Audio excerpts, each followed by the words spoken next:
Estimados amigos y usuarios, muy buenas tardes. El Centro Cultural del Banco de la República les da una cordial bienvenida a todos ustedes a la conferencia Músicas Alternativas en Neiva.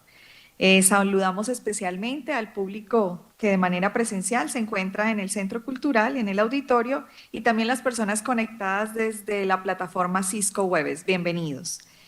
Bueno, quiero contarles que hoy nos acompaña para el desarrollo de esta importante temática Juan Guillermo Soto Medina.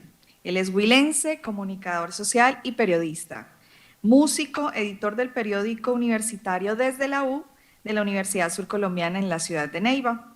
Hace parte de las agrupaciones musicales Pechan Project y Binarius Buxus. Ha tenido algunos reconocimientos también literarios, como el Premio Departamental de Ensayo Genaro Díaz Jordán del 2009, 2015, 2017. Premio Departamental de Poesía José Eustacio Rivera 2011 y 2017. Premio Departamental de Cuento Humberto Tafurcharri 2019. Premio, por último, el Premio Departamental de Periodismo Carlos Díaz Salamanca del 2020. Actualmente es estudiante de la maestría en literatura de la Universidad Tecnológica de Pereira. Bueno, pues sin más preámbulos, damos la bienvenida a Juan Guillermo y para que hoy nos converse sobre la conferencia Músicas Alternativas en Neiva. Bienvenidos. Listo, bien. Hola, buenas noches, sí, tardes. Bueno, pues efectivamente lo que nos convoca hoy es hablar un poco acerca de la historia de las músicas alternativas en Neiva. Partamos también del hecho de que llamamos músicas alternativas porque de alguna manera están al margen o en paralelo a las músicas tradicionales que usualmente hemos escuchado a través pues, de las últimas décadas. Eh, lo que yo les voy a contar en relación a la evolución de estas músicas alternativas que específicamente hablamos de rock y todos sus hijos, rock, ska, punk, metal, balada, incluso también el jazz de alguna manera como uno de los disidentes. Lo que les voy a contar al respecto hace parte de lo que he experimentado a nivel personal, como músico, como público, como gestor cultural, porque los músicos en Neiva tenemos que ser de todo al mismo tiempo, gestores de nuestros propios espacios. Y también, de alguna manera, es basado en algunos registros que hay en Neiva, algunas investigaciones, son muy pocas, pero las hay, investigaciones sobre el origen del rock, la evolución del rock en Neiva, específicamente el proyecto de grado Sonidos de Garaje, escrito por estudiantes de comunicación social, bueno, ya son mayores que nosotros y esa tesis se publicó hace algunos años. Mi tesis de pregrado que también habló sobre la cultura del metal a partir de la década del 2000 al 2010 y bueno, testimonios que por ahí hemos recogido. Entonces, sin más preámbulos, les cuento que inicialmente eh, hablar del rock en Neiva implica eh, pensar en ir mucho más atrás de lo que imaginábamos. Básicamente, en los años 60, cuando el rock estaba convirtiéndose en un fenómeno de masas en Estados Unidos, en Londres, en Europa, increíblemente también en Colombia, estaban surgiendo agrupaciones de rock. Y lo que muchos desconocíamos, y yo también lo desconocía, es que también acá en Neiva, eh, en la década de los 60 se estaba haciendo rock, se estaba empezando a escuchar rock, muy anclada a una cultura muy rural todavía. Hablamos de una Neiva de unos 75.000 habitantes en esa época. Eh, la noción de joven también, antes de meternos como con el rock, ¿cuál era la noción de joven en esa época? Estaba muy relacionada, creería yo, en dos aspectos. En cuanto a lo citadino, una noción de joven muy anclada a las posibilidades de quizás de seguir estudiando, los que podían, los que tenían dinero para ello, y de conseguir un trabajo. La noción rural de joven de quizás tener el legado del trabajo del padre, heredar la tierra del padre y seguir trabajándola. Pero es precisamente en los años 60, mm, la incursión del rock, creería yo, que empezó a transformar también la noción del concepto de joven. Y cuando hablamos de rock en los 60 en Neiva, hablo específicamente de tres agrupaciones. Una llamada Los Drivers. Díganos, bueno, eso es la Neiva de la época. Ya vamos a los Drivers.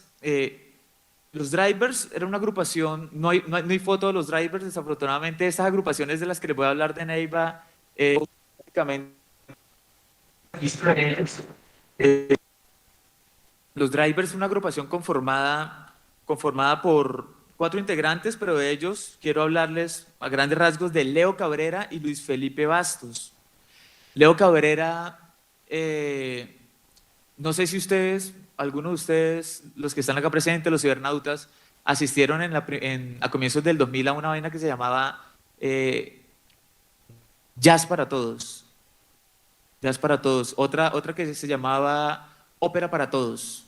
Bueno, en esos eventos había un presentador, un maestro de ceremonias, Leo Cabrera, un señor así gordito, se los muestro. Aquí está. Él fue prácticamente el fundador de los Drivers, la primera banda de rock de Neiva. Eh, Leo Cabrera junto con Luis Felipe Bastos fundan esta banda. ¿Y cómo les llega la música a ellos? Bueno, como nos llegaba a todos básicamente, o por lo menos como nos llegaba a todos antes de Internet, antes de hacer parte de un mundo globalizado como en el que estamos, y es a través de las redes de amigos. En esa época era común que las personas que tenían forma de viajar a Estados Unidos o que vivían allá y venían de vacaciones a Colombia, traían el acetato de lo que estaba sonando en la época, lo que sonaba en la época, pues los Beatles, los Rolling Stones y Elvis Presley. Básicamente esas eran las bandas que llegaron acá a Neiva y que llegaron a Colombia inicialmente. Entonces, aunque era poco común, pero también de alguna manera esos álbumes llegaron a Neiva, ciudades pequeñas como Neiva, porque había un primo que también iba de vacaciones quizás a Bogotá y entonces le rotaban el disco y se venía el primo con el disco y acá en Neiva pues de alguna manera se masificaba o se masificaban o se compartía entre amigos. Así fue que los integrantes de los Drivers empezaron a escuchar esta música, iban a las emisoras de la época. Habían dos emisoras en donde le abrieron las puertas a estos manes, imagínense que en esa época pues no era tan fácil. Radio Neiva y Armonías del Sur. Lo que se escuchaba en los 60 obviamente era Pacho Galán, Lucho Bermúdez, se escuchaba Celia Cruz también, se estaba escuchando algo de música folclórica, sobre todo en las épocas de San Pedro. Pero estas emisoras le abrieron el espacio a estos jóvenes de los Drivers y yo la verdad me sorprendo me sorprendí cuando supe eso porque ni siquiera yo, que llevo años tocando acá, yo nunca he tocado en una emisora en vivo y estos manes estaban tocando en estas emisoras, les abrieron el espacio y hicieron presentaciones en vivo en estas emisoras. Fue tanto digamos, la acogida que empezó a tener en un grupo muy reducido de jóvenes, ¿no? Pero empezó a llamar mucho la atención que iban los pelados de colegio a los estudios de grabación de Radio Neiva y Armonías del Sur. Esto que les digo, con base en la investigación de Sonidos de Garaje, hecha por, como les digo, estudiantes de comunicación social en el comienzos del 2000. Resulta que en esos estudios de grabación iban jóvenes a escuchar a los Drivers, a escuchar sus presentaciones, muy guerreadas, obviamente, muy limitadas. ¿Qué tenían estos manes para hacer música? Guitarras acústicas y les ponían algunos amplificadores hechizos para poder amplificar eso. Eh, Básicamente lo único que sí era de un nivel top era el piano. Pues, según las crónicas sobre los toques de ellos, que eran por lo general en colegios o era en el club social, se trasteaban ese piano en zorra. Conseguían una zorra, trasteaban el piano, iban para la fiesta de 15 donde los invitaban, o donde sea que tuvieran el toque y se presentaban. Bueno, es que me engomo y creo que voy a tener que dejar la época de los 60 porque básicamente tenemos mucha tela para seguir cortando. Otras bandas, quiero resaltar también otra banda de la época en los 60 que se llamaba Teclados, pero se escribe tecla y el número 2. De esa agrupación me parece muy importante la presencia de Jorge Guarín. Ahora más adelante les voy a poner algo de Jorge Guarín. Esa agrupación, Teclados junto con los Drivers, básicamente fueron las únicas de los 60. Pero Jorge Guarín en los 70, ya vamos para allá, fue una persona clave en lo que se llamó, digamos, la nueva ola, pero no solo eso, sino que el man estuvo tocando jazz, experimentó con la salsa. Bueno, ya les voy a contar algo, ténganlo presente ahí, Jorge Guarín. Bueno, aquí está Jorge Guarín, a propósito, mire. Y es que cambiar y echar el carreto es difícil. Guarín es el de allá, el de la izquierda. Habían otras agrupaciones colombianas que estaban haciendo música, pidieron los Flippers de Bogotá, si mal no estoy. Estos eran los Yetis, ellos de Medellín. ¿Qué otra cosa estaba sonando? Los Speakers, también, banda de Bogotá que estaba sonando. Y los Daro Boys. Esas agrupaciones de alguna manera se enmarcan en lo que se llamó la nueva ola. La nueva ola fue como una apropiación cultural que hizo Latinoamérica, y Colombia también tuvo su propia apropiación cultural de todo lo que estaba sonando en Estados Unidos y en Europa. Estas agrupaciones tocaban básicamente casi que covers de los Beatles y de estas agrupaciones, solo que les cambiaban la letra, pero básicamente eran covers. En los 70 pasó algo clave acá en Colombia que de alguna manera creo que fue un detonante para, para, para la cultura del rock en Colombia. El Ancón ocurrió en 1971, fue como el Woodstock de Colombia. En el Ancón básicamente creería yo que, bueno, tocaron las bandas que habían en la época. Yo creo que algo importante de señalar en el Ancón es que hay una apropiación más fuerte del concepto del hippie, ¿no? El concepto que en Estados Unidos ya no es que estuviera pasando, pero de alguna manera ya no tenía la efervescencia de lo que ya estaba cuajando acá en Colombia. El concepto del hippie en relación a lo estético, también a lo ideológico, aunque lo ideológico quizás es que es difícil pensar en un joven hippie colombiano de la época sin acceso a la educación, o sea, si hoy en día hay tantas limitantes para los jóvenes, en esa época las limitantes eran aún más extremas. Y el hippie de Estados Unidos, yo siento que de alguna manera, y es lo que nos data la historia, eran personas adineradas, eran personas que tenían cierta forma no sé, ciertos privilegios, o al menos una gran mayoría. Y pienso yo que la conciencia de esos privilegios de alguna manera los impulsó con mayor vehemencia también a lanzarse a establecer una consigna de no a la guerra, de amor y paz y todo eso. Pero los jóvenes colombianos estaban totalmente entregados a la euforia de la música, y la consigna del amor y la paz y el no a la guerra quizás no tenía un soporte ideológico tan fuerte, pero emocionalmente sí estaba conectando mucho a esta juventud.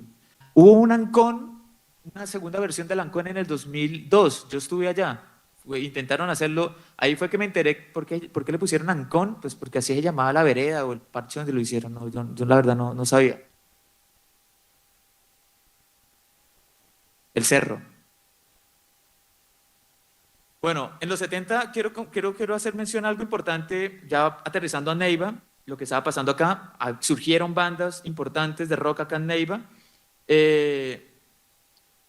Pero antes de decir las bandas, quiero decir que hubo cosas importantes acá. La construcción de la Universidad Surcolombiana, la construcción de la represa de Betania, que si bien cristalizó en los años 80, en los 70 se empezó a trabajar en ello.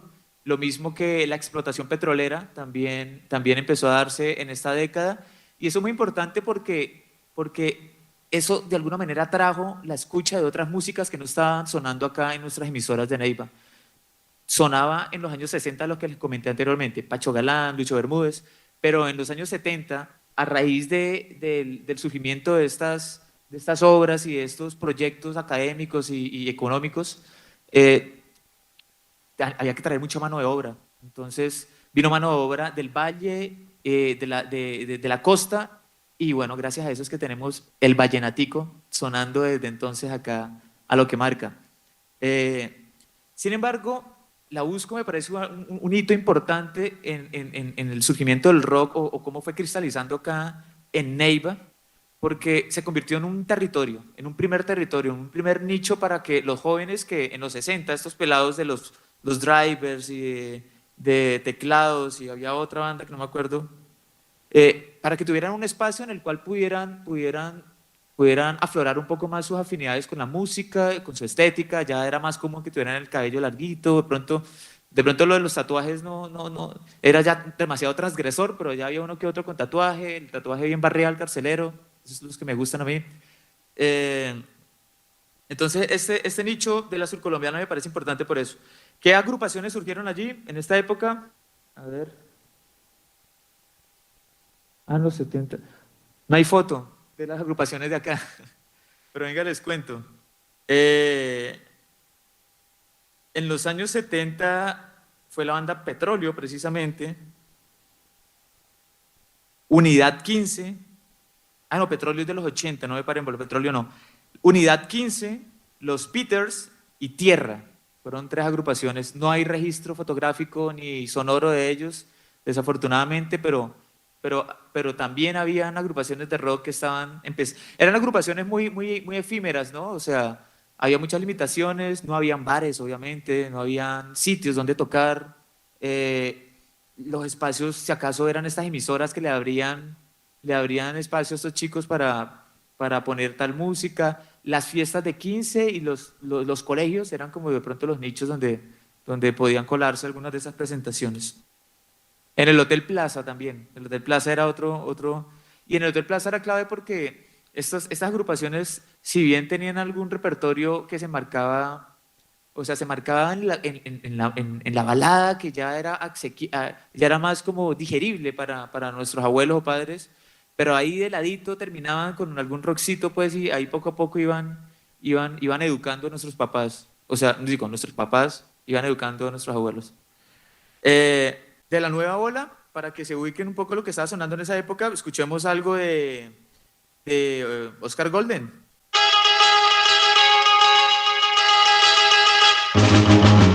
Está latiendo mi corazón, ay, otra vez me vuelve a suceder. Es que mi chica la tengo que ver, y viene con zapatos de pompón. Pom, pom, pom, pom, pom, pom, pom, hace mi corazón. Pom, pom, pom, pom, pom, pom, pom, hace tu corazón. Antes de que se me pase, y antes de ir a los 80, en los años 70, quiero retomar el comentario que hice del maestro Guarín. En los años 70 surgen muchas agrupaciones, además de rock, agrupaciones que estaban empezando también a experimentar con el jazz y con muchas otras fusiones afrolatinas. El maestro Guarín, si bien no nació en el Huila, vivió muchísimos años acá. Fue un músico que a mí me parece clave en la historia de la música de Colombia y del Huila también, porque él tocó con agrupaciones de talla nacional e internacional. Él tocó con Fruco. El tema que ustedes conocen de El Preso, tan, tan, tan, tan, tan, tan, tan, ese piano lo grabó el maestro Guarín. Y tocó en muchas agrupaciones, pero quiero compartirles un fragmento de una agrupación, no, desafortunadamente no duró mucho, se llamaba Pantera. Y el maestro Guarín tocó en el único álbum que sacó Pantera, nuestra Pantera colombiana. Escuchemos este tema que se llama El Son del Tambo. Que baila y tú verás, a bailar como un tango. Cuidado, el mundo se va a acabar. Mi piano. Anda. Damas y caballeros, y con ustedes, Jorge Guarín. Vaya.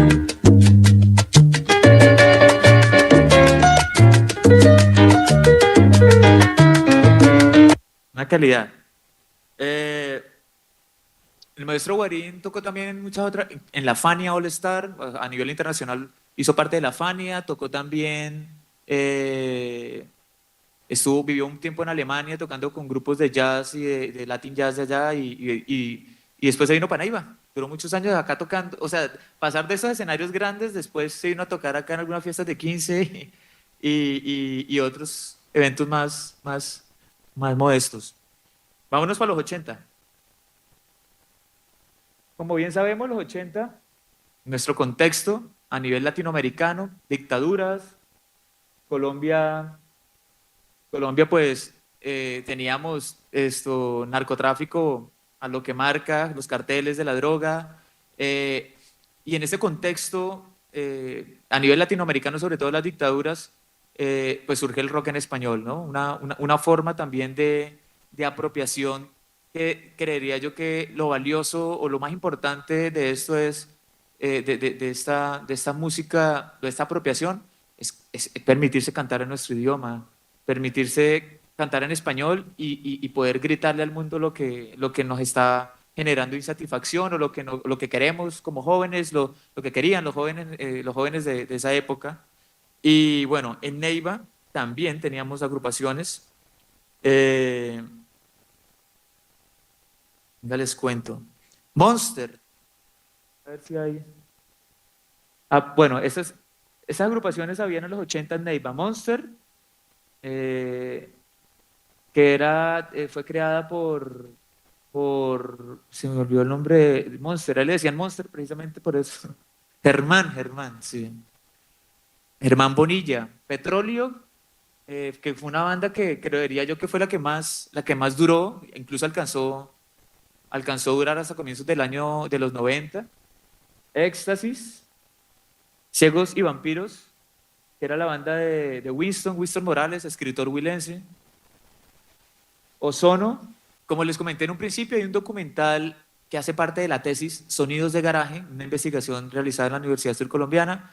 Voy a compartirles algunos fragmentos de esa tesis que también pueden darnos más testimonio ya a partir de los 80 para acá, ya sí les puedo compartir testimonios, sonidos, imágenes.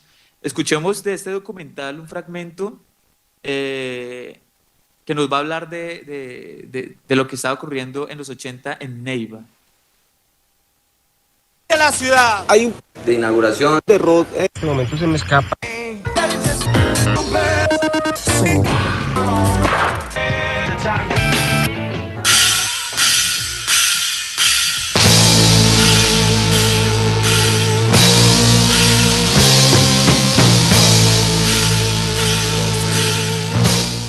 Prácticamente la aparición del rock empieza a sucederse desde la televisión, concretamente con programas de televisión como Oro Sólido, Hoy es Viernes y otros programas que en este momento se me escapan, que los jóvenes de aquella época empezábamos a ver y que alternábamos un poco con la radio.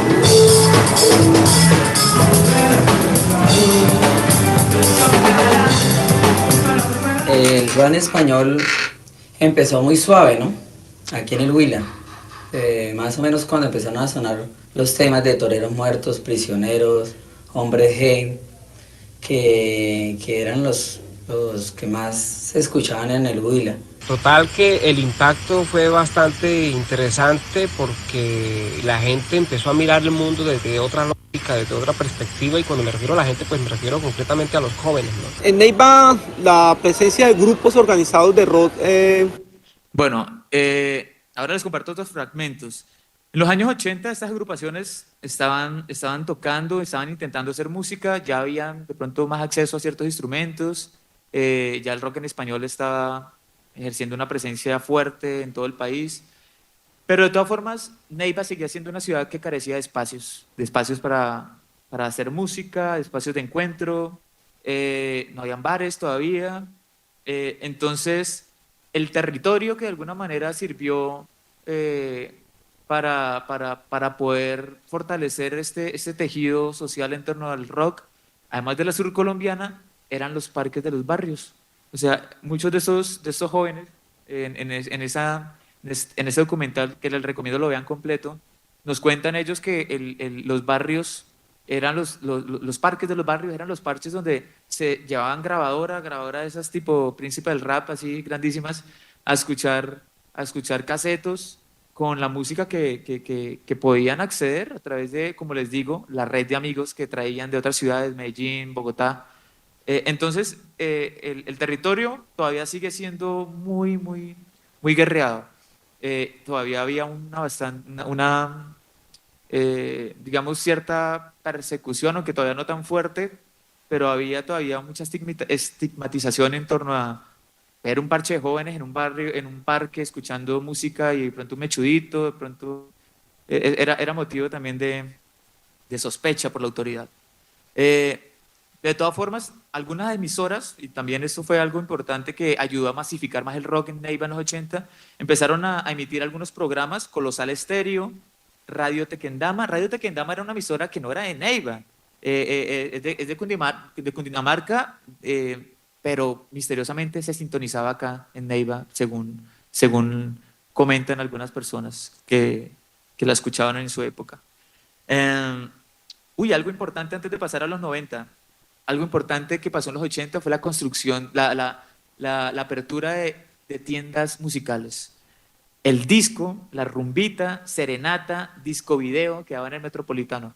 Eso yo alcancé a ser cliente, hijo de esos chuzos. Fue importantísimo porque ya no era tan, o sea, ya no era como la espera de algún amigo o algún familiar que viniera de Bogotá a ver qué le rotaban a uno. Ya había un lugar donde podía uno conseguir algo de música, y no solo eso, sino que le grababan a uno el caseto. O sea, uno le daban la opción, si no uno le alcanzaba la plata para un cassette, porque todavía no se vendían CDs, creo. Le vendían a uno el cassette regrabado y uno decía, y uno podía armar un Tecnomix ahí, uno quiero este tema, y le armaban ahí. Esos lugares son claves. El disco quedaba ahí diagonal a la Gobernación. No, sí, y disco video quedaba en Metropolitano, ahora que me acuerdo. La rumbita quedaba ya como cerca a la antigua ley, cerca a la plaza, a la nueva plaza cívica. Y bueno, esos lugares me parecieron claves para empezar a alimentar también la naciente escena rockera neivana. Vámonos para los 90. En los 90, MTV, clave, importantísimo. Pero espera, antes de MTV, algo importante es la apertura, la llegada de las parabólicas y el TV cable. De alguna manera, gracias a que algunas personas que tenían acceso a eso, o sea, todavía seguía siendo muy, muy, muy limitado, o sea, solo personas de estratos un poco altos o medio altos tenían TV cable en esa época. Pero fue importante porque fue la manera en la cual esta juventud en los 90 empezó a enterarse de lo que estaba pasando, de lo que estaba sonando en Estados Unidos sobre todo. Y bueno, había una posibilidad que teníamos, en mi caso los que no teníamos MTV, no tenían, o sea, yo estaba enterado de todo, pero nunca tuve cable, nunca en mi vida tuve cable hasta durante el colegio. Pero los amigos grababan en cassette de VHS todos los videoclips que salían por MTV. Y se rotaba, hacía parte de la red de amigos que se rotaban, se empezaron a rotar no solo ya casetos, sino cassettes de VHS.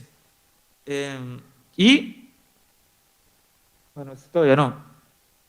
En el plano de las emisoras también algo importantísimo en Neiva, y fue la llegada de Radioactiva.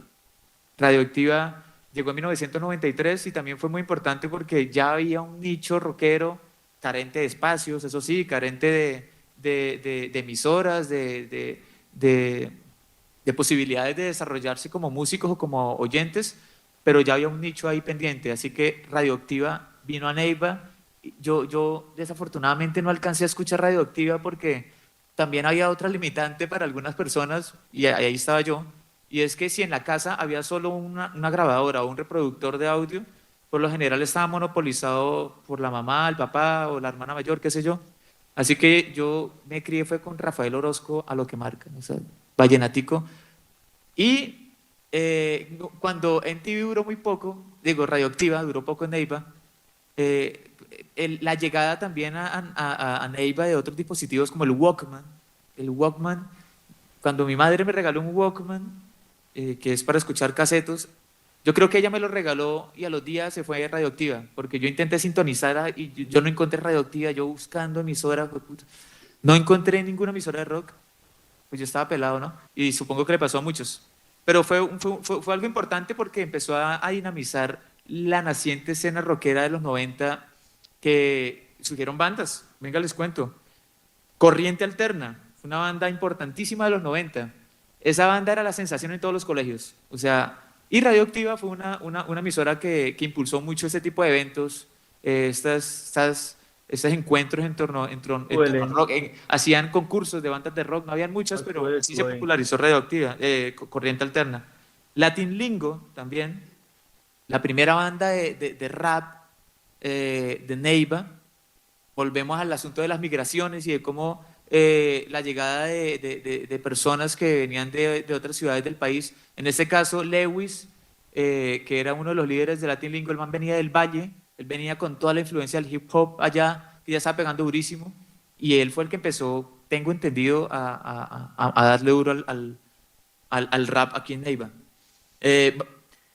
Hay otro evento importantísimo que no quiero dejar pasar en los 90, y fue que el único disco que se grabó de manera profesional en Neiva, no se grabó en Neiva, pero la única banda o el único artista que grabó en los 90 fue Rey Cedeño.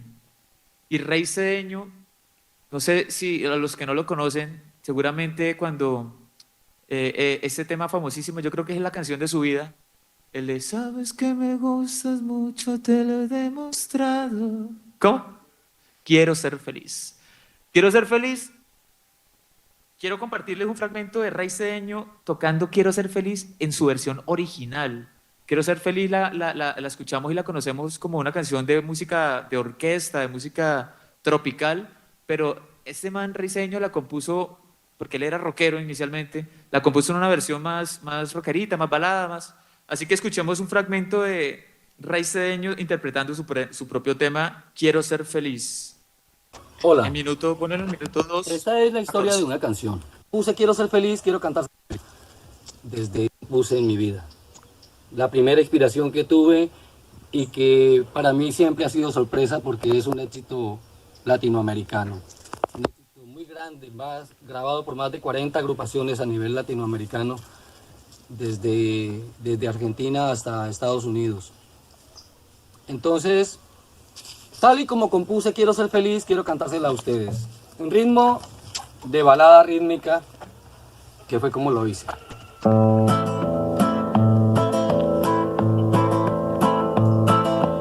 Sabes que me gustas mucho, te lo he demostrado. Sabes que quisiera ser alguien para ti. Sabes que me siento mal cuando no te he mirado. Y aunque sabes que te quiero, te burlas de mí. Quisiera darte algo bueno que te complaciera y que te diera un recuerdo para amarme así.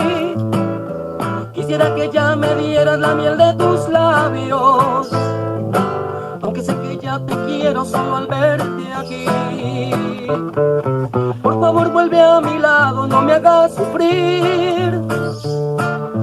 ¿Sabes que Bueno, un éxito ese tema. Y impecable Rey Cedeño, esa voz impecable. Ya vamos, toca irnos para los 2000 porque se nos está acabando el tiempo. Pero hay algo importante antes de salir de los 90 y es las agrupaciones, de alguna manera, para mí, claves en lo que empezó a ocurrir después del año 2000, que fueron agrupaciones llamadas Dracma, Resistencia, Disturbios Mentales. En esa época también Profilaxis, del amigo Elgin, que se encuentra acá y ahora vamos a hablar un poco de ello. Estas agrupaciones para mí son importantes porque motivaron, o por lo menos a mí me motivaron muchísimo. Yo estaba pelado, pero yo empecé a ir a los toques de ellos. Motivaron a los jóvenes que queríamos empezar a hacer música propia. La mayoría, si no todas estas agrupaciones que les he mencionado, tenían canciones propias, hacían covers obviamente. Dracma era la banda de heavy metal de la época, o sea, ese fue el referente de Arcanos y de todas las demás bandas que surgieron después. Resistencia, era una banda como de power metal pesadita y cantaba Daniel Padilla. Disturbios Mentales, que era llamada la onda más rock and rollera, digamos, un papá de Magolo Blues después. Profilaxis, una anécdota, no sé si yo le he comentado a alguien, ya que lo tengo acá, integrante de Profilaxis, que yo la primera vez que escuché Metallica no fue por Metallica, yo escuché fue Profilaxis. Yo no conocía Metallica hasta que fui a un toque en Casa Teatro, que fue un espacio importante que se gestó sobre todo a finales de los 90 para el rock. Y yo escuché a esta banda y tocaron Whiskey in the Jar, recuerdo. Y yo, ni idea, ¿y esa banda qué? No, Profilaxis, y el tema de ellos, chimba. Esto es de Metallica. ¿Conoce Metallica? No, Metallica, bueno, conocí a Metallica por Profilaxis. Eh, Quiero hacer énfasis en otra cosa importantísima. Uy, es que, no, es que los 90 es muy clave y se me agota el tiempo. Pillemos un fragmento de este documental eh, para que se den cuenta de también el primer espacio de rock, el primer bar de rock que hubo en Neiva y que también fue importante para empezar a abrir espacios de encuentro en torno a esta música. Pillemos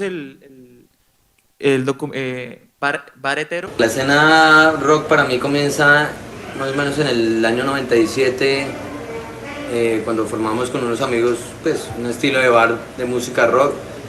En este año, pues el primer día de inauguración, tocan las dos primeras bandas al público.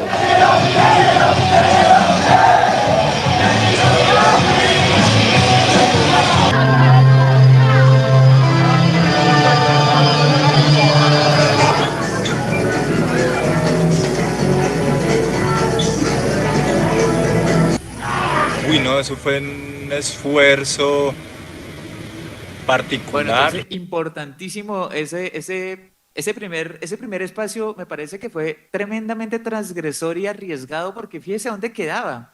En el segundo piso de Caldo Parado, el famosísimo eh, chuzo de comidas, quedaba en el segundo piso. ¿Qué tenían al lado en esa época? Al DAS, nada más y nada menos. Tenía diagonal al colegio, la presentación, las monjas. O sea, el primer día cayó la policía y fue lo normal es que cayera la policía, obviamente. O sea, todos el final de la década del 90, los intentos de bares siempre tenían la presencia de la policía y era pura, digamos, eh, pura malcrianza de la institución, eso, ignorancia de alguna manera, porque allí no pasaba nada raro, solo escuchar música en torno al rock. Eh, Como ya estamos cortos de tiempo, vámonos para el... Uy, pero espere que, madre, los 90 son muy tenaces. El cierre de los 90 fue importante el festival Neiva Rock 99. También fue la apertura a los festivales de rock grandes. Ahí tocó por primera vez Demencio Aparicio, que era la banda de mi gran amigo Andrés Mauricio Cohen, estaba peladito él. Rigor por Postmortem. A ver si tengo más cosas acá. Absoluto no estaba ahí. Disturbios mentales. Mire, Profilaxis. Demencio Aparicio, aquí están. Ahí no estaba Magolo en este. No, pues. No, pero bueno, termino de contarles quién tocó en el 99 en Neiva Rock. Orión, que era una banda de chicos del Campestre. El guitarrista de Orión, el bajista de Orión era, que después se volvió un político prestigioso del partido de la U. Que no olvidé su nombre. Bueno, Ablepsia, Disturbios Mentales, Balinera, una banda de punk, La Culebra, Mística y Profilaxis. Bueno, vámonos para el 2000 porque nos queda poco tiempo. En el 2000, como ya les venía comentando, ya hay un logro en cuanto a espacios. Ya, digamos, pasamos del territorio del rockero como escenario de encuentro, pasamos del parque del barrio, de la Universidad Surcolombiana, que sigue siendo un espacio de encuentro, pero que ya, con todos estos eventos que ocurrieron a finales de los 90, ya en el 2000, digamos que floreció de alguna manera todo el esfuerzo que hicieron esos pelados para abrir estos espacios. En el 2000 empezaron a surgir muchas más bandas. Arcanoid, que fue la banda en la que yo toqué también durante muchos años, era de metal, es todavía. Jihahai, que era como un rock experimental. Sorpus, de metal pesado, de death metal. No, ya le hablo de ella. Otras agrupaciones allí. Tenemos también Yersinia Pestis, Obi, Magolo Blues, Monje Negro, no encontré foto de Monje Negro, bueno. Me parece importante resaltar que de alguna manera a finales de los 90 la forma en que se hacían esos eventos, como eran tan con las uñas, creería yo que se hacía con todos y entre todos. Finales de los 90 en Neiva habían, si acaso, un par de baterías disponibles para los toques. Uno iba a un toque y veía siempre la misma batería. Por lo tanto, esa fragmentación que sí se ve en los 2000 se fragmenta la escena, punquetos, metaleros, básicamente creo que esas son las dos escenas más fuertes, pero no sé si de pronto, bueno, el rock and roll quizás y los disidentes. Para mí Jihad era la banda disidente que estaba aquí o allá. Pero se fragmenta la escena que venía de finales de los 90 trabajando muy con las uñas, muy entre todos. En el 2000, de alguna manera, como fue creciendo tanto en público, en bandas, creo que eso robusteció cada una de estas escenas, de tal forma que ya los toques de punk y las bandas de punk, sobre todo lideradas por Yersinia, que fue como la banda pionera de punk en esa época, ya empezaron a traer su propio público, agrupaciones de otras ciudades, lo mismo en el metal. Yo creo que en el metal también quiero, antes de que se acabe el tiempo, acotar algo muy importante, y es que la escena del metal en Neiva se hizo fuertísima, empezó a tejer unas redes comunicativas muy grandes a nivel nacional, tanto así que el metal pesado, liderado por Disoluto, no, ¿será que tengo alguna fotico acá de Disoluto? Creo que la tenía antes, Disoluto. El metal pesado y en general la escena del metal para mí empezó a crecer de manera determinante gracias a la gestión de Carlos Pavón. Básicamente él se volvió un gestor cultural, empezaron a traer agrupaciones de otras ciudades, la escena del metal empezó a crecer también por ese intercambio que empezó a haber entre las bandas. No tenían en esa época, las bandas no tenían, digamos, fanpage o todas estas todas estas herramientas que hoy tenemos, pero se llamaban y se ubicaban y las redes se tejieron de manera tremenda para que la escena del metal en Neiva surgiera de manera fuerte. Tanto así que se creó también un grupo que se llamó los Psicopornopitas. Los Psicopornopitas, que era bien particular, porque los Psicopornopitas fue un grupo de amigos metaleros que se organizaron para hacer eventos de metal, pero tenían un lema, teníamos un eslogan que era crear sana identidad libre 100% de drogas. Esa fue la esencia de Psicopornopitas. Era bien particular porque sabíamos que en la escena rockera y metalera pues, hay consumo de sustancias, pero estos manes estaban de alguna manera en una posición bastante radical en que vamos a hacer metal y vamos a construir una escena libre de consumos. O sea, estaban de alguna y había otro parche metalero también que era liderado por Carlos Pavón, también fuertísimo su gestión, pero claro, Carlos Pavón, por algo la banda se llama Disoluto, ¿no? Entonces yo creo que es la banda que tiene el nombre más engranado con la ideología de sus integrantes. Disoluto significa algo oscuro, depravado, quizás pagano. Y Psicopornopitas y el parche Disoluto eran dos gestores fuertes, pero eran dos parches que rivalizaban un poco porque los unos defendían un poco más pues la libre expresión y eso implicaba el consumo responsable, decía Carlos Pavón. Bueno, en los 2000 pasan un montón de cosas en torno a esta escena fragmentada que se robustece. Yo creo que ahora ya en adelante podemos hablar con mis amigos invitados de aquí en adelante, porque ya se nos acabó el tiempo de esta conferencia. Igual invito, no sé, a las personas que están conectadas, que quieran preguntarnos cosas o que quieran comentar algo, a que nos escriban, a que pregunten. Las personas de acá del público también si quieran comentar o preguntar alguna cosa. A continuación vamos a hacer una charla rápida, no los vamos a aburrir, queremos seguir botando corriente sobre esto, pero también en torno a dos ejes temáticos.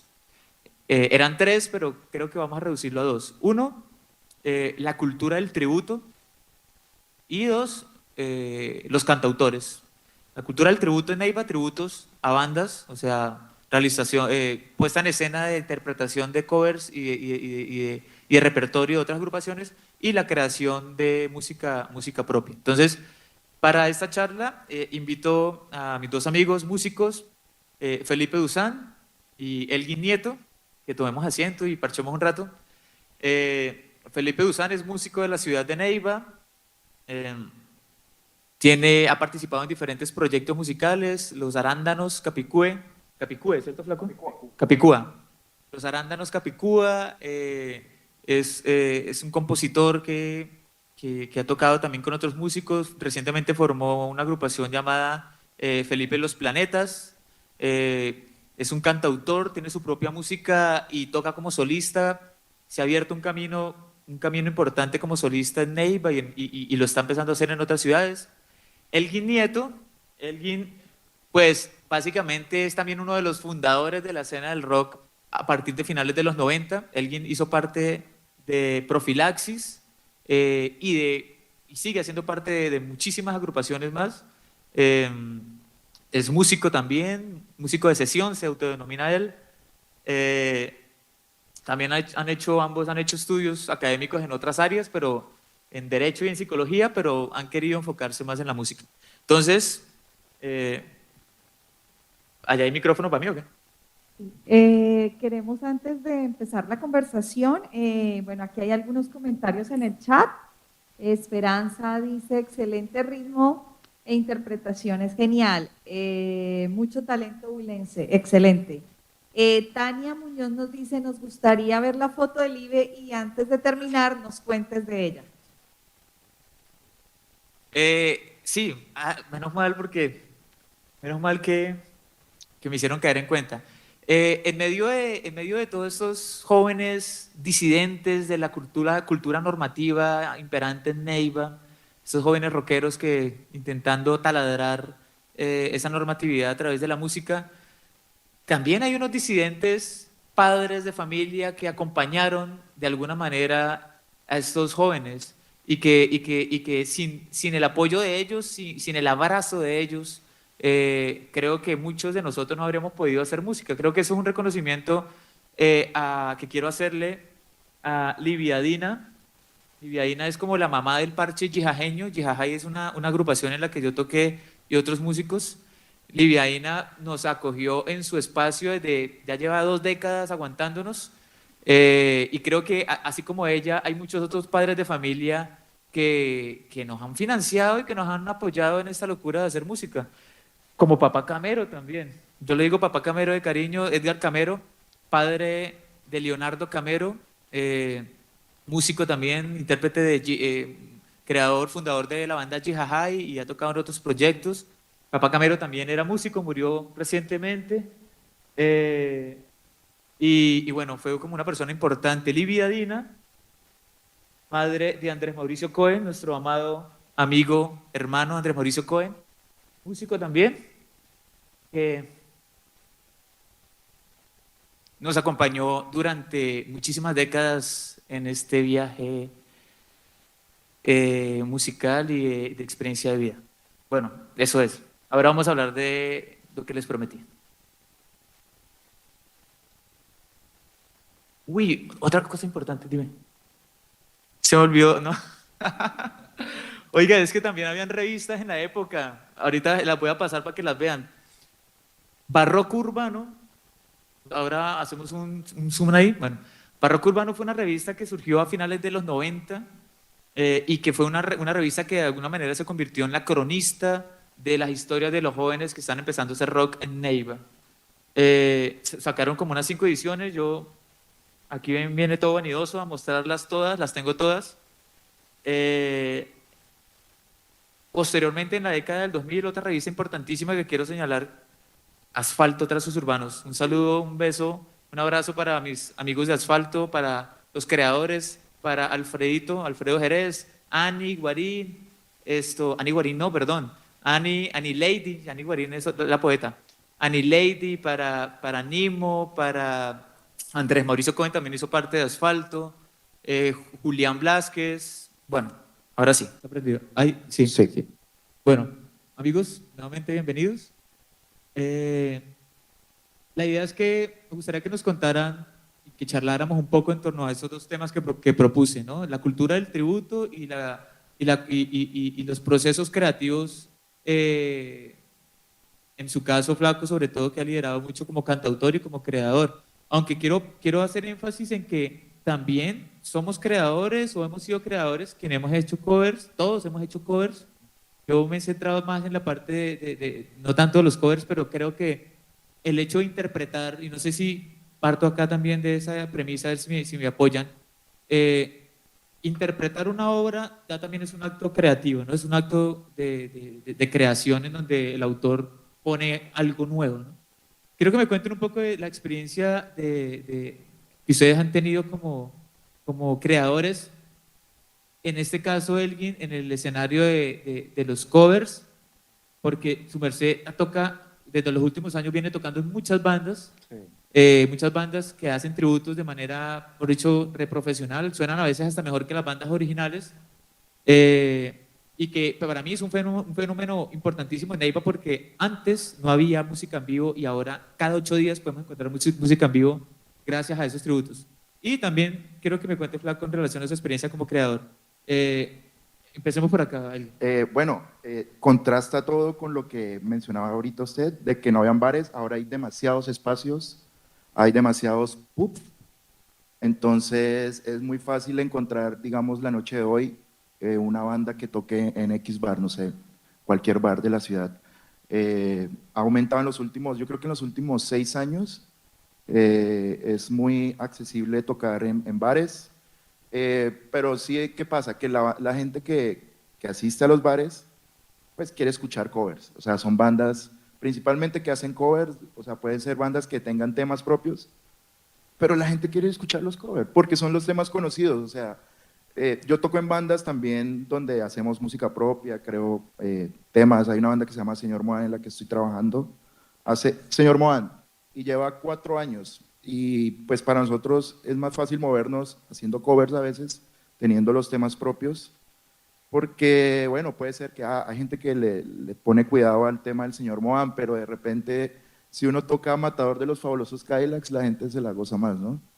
Eso es culpa de las bandas tributo, no sé, por ahí quiero leer un estado de un amigo, que no voy a decir el nombre, pero tal cual, abro comillas, dice: Neiva, la ciudad que ya no quiere o no tiene un público para un evento de bandas locales, ni internacionales.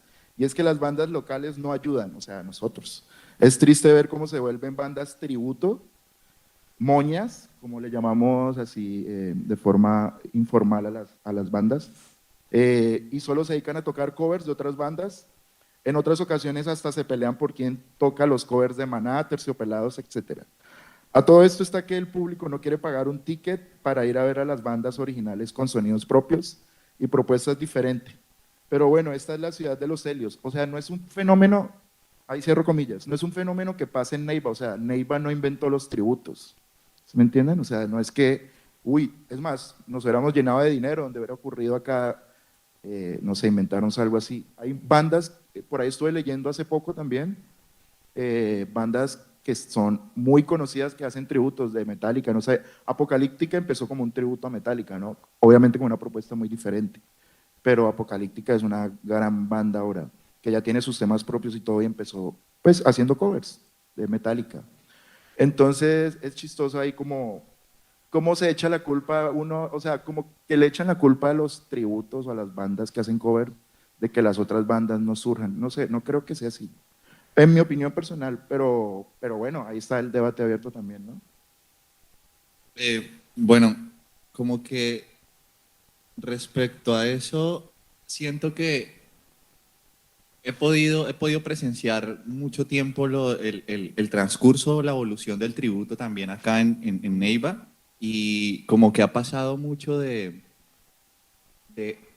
formar la banda por la moña y tocar temas aleatorios de bandas aleatorias, solamente como por lograr llenar el espacio del bar y que la gente esté súper a gusto, pero como que he podido ver esa evolución de eso a bandas que ya se forman con un carácter de nosotros somos el tributo a tal, y nos encuentran cada fin de semana en tal lugar y son muy buenas, ¿sí? Son muy buenas. Yo disfruto también mucho de salir a escuchar bandas locales que tocan música muy preparada de otros artistas. Y la verdad, como que estoy muy de acuerdo que en realidad no crucifica tampoco las búsquedas que hacen otras personas musicales, más como de composición y de autoría, porque creo que es más un asunto de listo, bueno, tal vez hay mucho mercado de música tributo, eso sí es muy cierto. Tal vez no hay tanto mercado de música propia, de bandas de música propia, son pocas, pero las que hay creo que son bandas o agrupaciones o proyectos en general que se consolidan y son muy serios también, ¿sí? Y que en algunos lugares les reciben por también ser muy serios, ¿sí? Por tener un proyecto seriamente montado, y creo que va a eso, más que echarle la culpa a X o Y, es más como apropiense de lo suyo, háganse cargo de lo suyo, cojan, como que pónganle seriedad a los asuntos musicales, sean propios o sean covers o sean tributos, no sé, tómense la propiedad de sus asuntos musicales y salgan a hacerla con toda. Como que desde mi experiencia, obviamente he pasado por el tributo en el 2012, comienzo como esta labor musical con una banda que se llama Los Arándano Capicúa, nos reúne la Universidad Surcolombiana. Casi todos mis proyectos de banda han sido o han iniciado en la universidad. Entonces, como que ese nicho es súper bonito por el calor también de la gente que pasa por las ágoras y encuentra bandas allí tocando un viernes, un jueves, mostrando lo suyo, y llegan y se parchan y escuchan las propuestas nuevas que hay. Pasé por ahí, por la universidad, tocando tributo iniciamos con esta banda, Los Arándano Capicúa, con tributos a Sui Generis, a Spinetta, a Charly García, a Soda Stereo, pero obviamente como que nosotros teníamos iniciamos con canciones de otros artistas, pero como por el asunto de enganchar porque también estábamos creando nuestro propio contenido. Entonces, como que obviamente teníamos 2 canciones, 3 canciones que empezábamos a mostrar al público, pero llenábamos lo demás con música de otras personas. Así que como que de un momento para otro con esa banda empezamos a dejar los covers a un lado y empezamos a llenar más de nuestro propio contenido, y como que eso me gustó y me formó muchísimo, porque como experiencia fue la inicial en mi propósito de narrar lo que fuese allí. Entonces como que me pareció muy fue nutritivo natural, fue muy natural el proceso, como que sí me acuerdo cuando estaban tocando que como que usted empezaron a digamos, a proponer temas propios y se dio de forma muy natural. Sí me acuerdo de los temas propios de ustedes también. Yo lo que, ahora que mencionan lo de la dinámica de la agrupación que empieza a tocar en algunos bares o lugares, y que tocan algunos covers, la mayoría covers, y que también tienen la intención de componer y componen sus propios temas, pero ha abierto una timidez en algunos de ellos, algunos grupos, me lo han dicho, como que no, pero es que mientras nos conocen, pero primero hay que tocar lo que a la gente le gusta, después todo bien que vamos metiendo nuestros temas.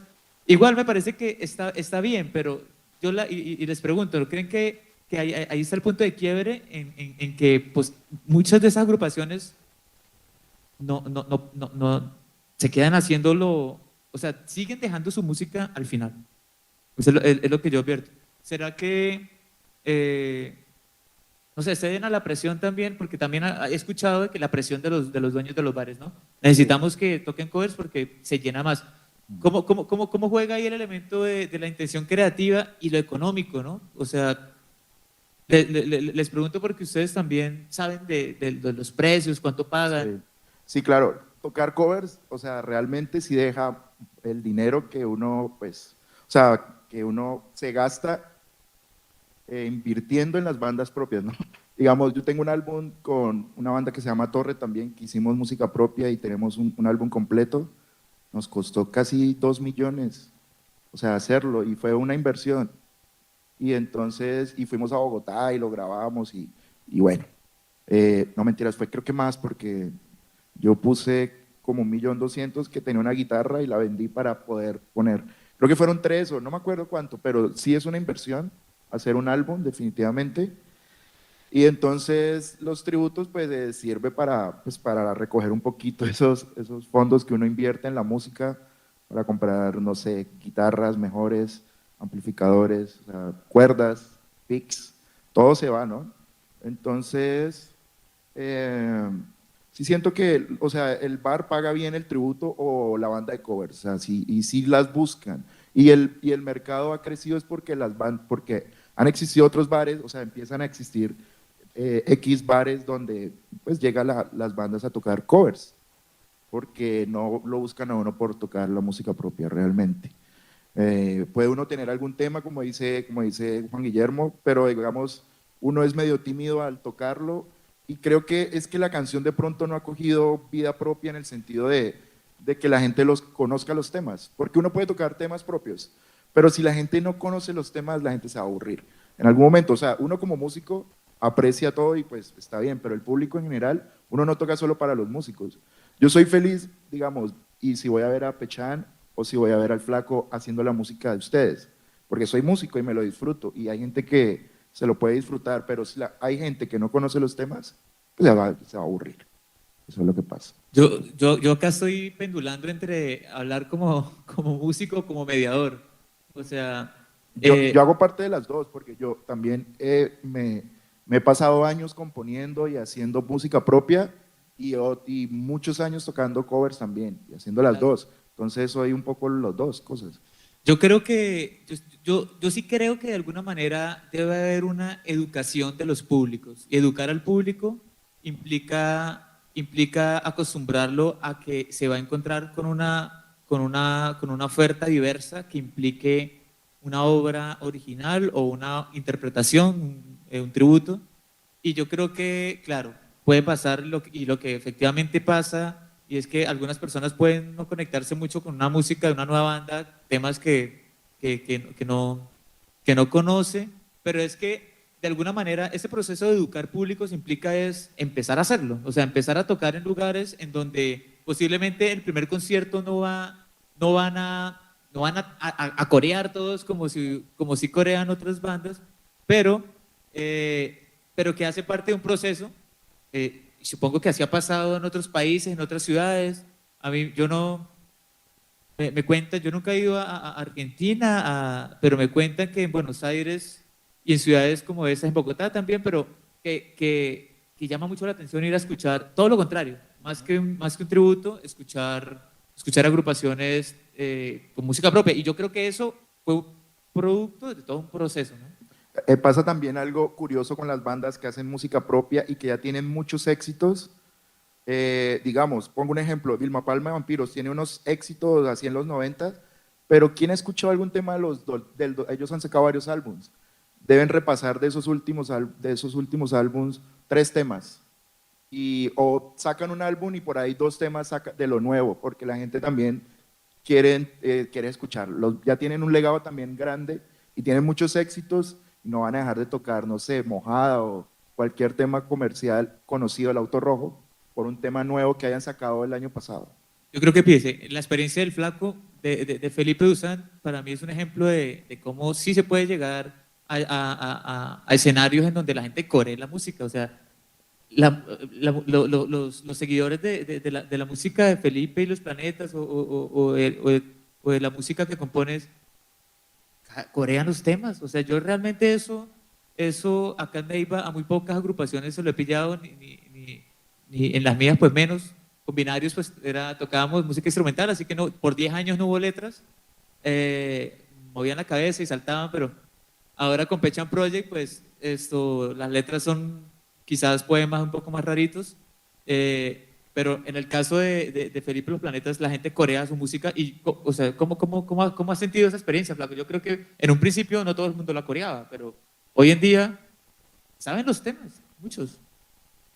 Bueno, yo creo que ahí influye mucho el tiempo que pues le he estado camellando y he estado también como muy acompañado de amigos y amigas haciendo canciones y como que siento que con el tiempo lo que hemos logrado o lo que he logrado también es como recoger personas, recoger escuchas que saben que ahí hay un tipo que hace temas, hay un tipo que hace canciones y que estuvo en tal banda y que ese tema de tal banda me gustó y de pronto paran oído a las nuevas cosas que sigo sacando y bueno, me parece muy placentero y muy grato que sigan gustando de ello y la verdad como que es súper bonito que en ciertos espacios donde a veces uno no se los espera o no se lo espera, canten o vea uno a las personas cantando las canciones, es como muy grato porque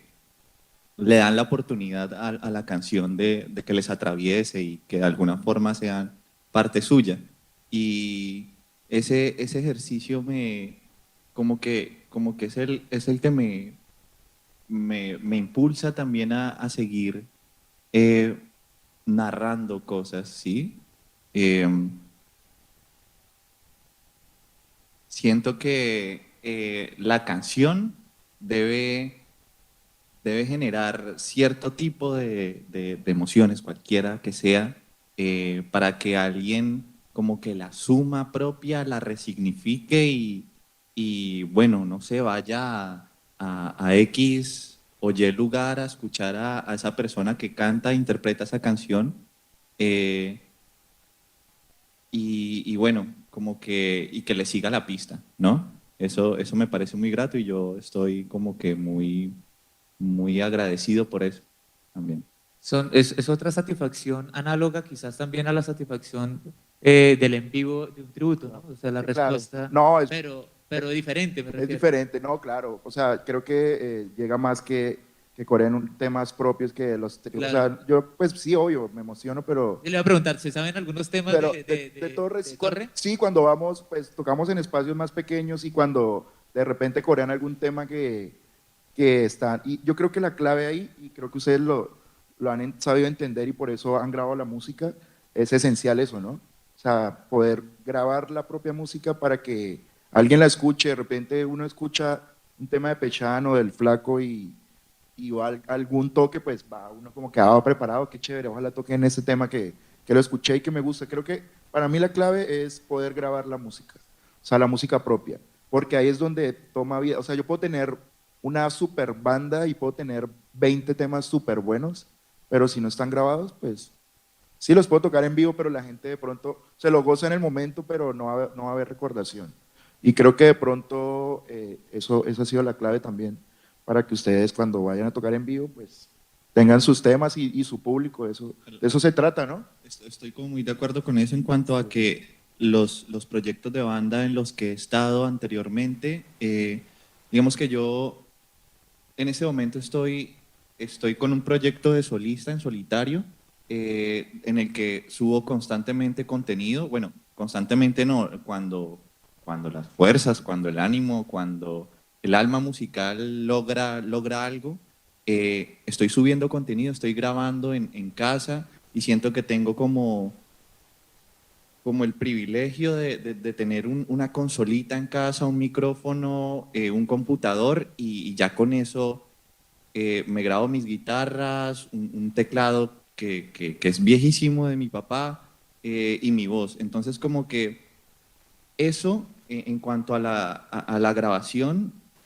y a la independencia también, que es un tema muy importante y siento yo que me he abanderado mucho de eso y me he dado cuenta como que he podido salir a compartir escenario con artistas de más de centro del país, también cantautores, cantautoras que siento que tienen mucho más privilegio precisamente por ser de centro. Entonces como que me hago muy responsable de esto de la independencia, de poder grabar desde mi casa, de ser quien gestiona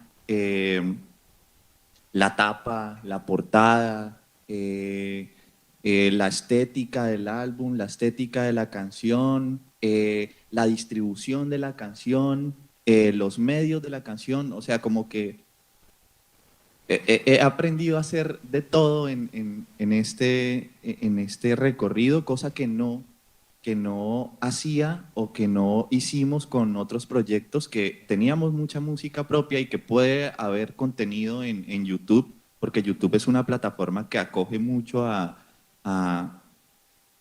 hay mucho contenido en YouTube que no hay en otras partes, ¿sí? Y bueno, con estas otras bandas no logramos como a sacar muchas producciones y creo que por eso como que también desistimos en algún punto de seguir haciendo contenido,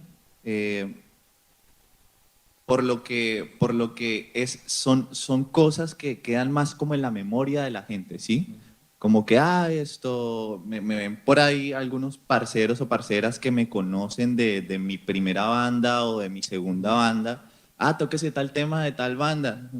Sí, actualmente yo tocando repertorio propio, ¿sí? Entonces como que es eso, me parece interesante que son procesos que han quedado en la memoria y quedan en la memoria de las personas y que es muy importante en realidad como que grabar y hacerse responsable de que el contenido que uno va sacando sea materia, sea materia. Grabar sella el matrimonio de alguna manera, Sí. sella el vínculo tanto de la agrupación como tiende un puente también para con los públicos. Yo quisiera redondear, no sé cómo estamos de tiempo, los amigos de la biblioteca nos cuentan, hacer el recorderis, ahora la conferencia que acaba de ocurrir, recordarles que en Neiva hace ya unas décadas, en los 90 incluso, no habían espacios para escuchar música en vivo, a comienzos del 2000 tampoco, aunque ya obviamente ya habían algunos bares, como ya lo señalamos, pero yo creo que algo que puede uno resaltar de esta cultura del tributo, porque para mí es una cultura del tributo porque se ha hecho masiva, porque ha tenido constancia y nos ha permitido poder tener música en vivo cada 8 días. Ahora, seguimos para seguir alimentando la discusión de, pero solo tributos y la música propia. Bueno, creo que el ejemplo también está acá sentado en la mesa de la música que ha hecho Flaco. A manera personal, la música que he hecho, yo creo que toca, no sé si algunos de ustedes también lo señalaron, toca como pararse duro en lo que uno quiere. Si uno quiere ser intérprete también de una agrupación, ser una banda tributo, lo que sea, pues hacerlo. O sea, yo sinceramente siempre he sido bastante crítico con el tema de los covers, pero pues soy respetuoso porque en un momento me pregunté a mí mismo, bueno, los artistas de las orquestas sinfónicas, yo amo la música orquestal sinfónica, son intérpretes, hacen covers de Beethoven, hacen covers de Tchaikovsky, de todos estos locos. Pero son intérpretes o sea, para llegar a ese nivel de interpretación es un nivel brutal. Y además creo que las bandas, hay por ejemplo, tributo a Queen, hay muchas bandas que no existiría si no fuera por Queen. Entonces, algo así, ¿no? AC/DC. Son bandas que, pues a mí me gusta hacer tributo a AC/DC, por ejemplo, me divierto bastante con ese tributo y es como la esencia del rock and roll. Y si no fuera por AC/DC, creo que no existirían muchas bandas. Entonces, también es como que uno al principio tiene referente a algunas bandas, es normal empezar a tocar covers. O sea, bueno, lo ideal sería uno empezar a tocar música propia, pero siempre hay un referente, siempre hay una inspiración, siempre hay un punto de partida, no sé, no sé.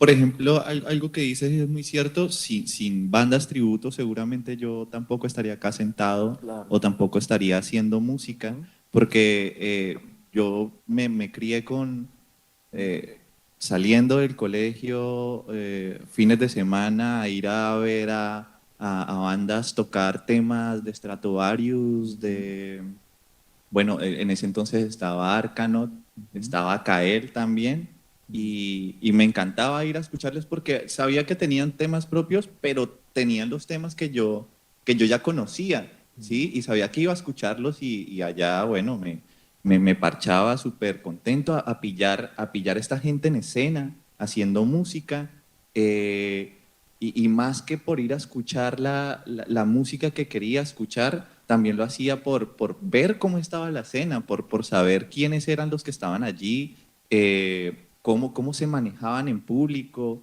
cómo manejaban al público, no sé, cómo eran esas dinámicas de noche, de toque. O sea, eso a mí me crió, ¿sí? Entonces como que toca pasar por ahí, o sea, es es súper necesario como que haya gente haciéndose cargo de seguir reproduciendo y educando. Siento yo que es una forma también de educar en la música, ¿sí? Reproducir las obras de otras personas y no solamente por reproducirlas, sino también por interpretarlas, que el camino de la interpretación también es súper diferente a solamente llegar y tocar exactamente la canción como suena, porque eso no es así. O sea, si fuera así, inclusive no habrían tantas iglesias cristianas y evangélicas en todo el mundo, o sea, interpretando cada una de manera diferente, qué sé yo, alguna versión de la Biblia.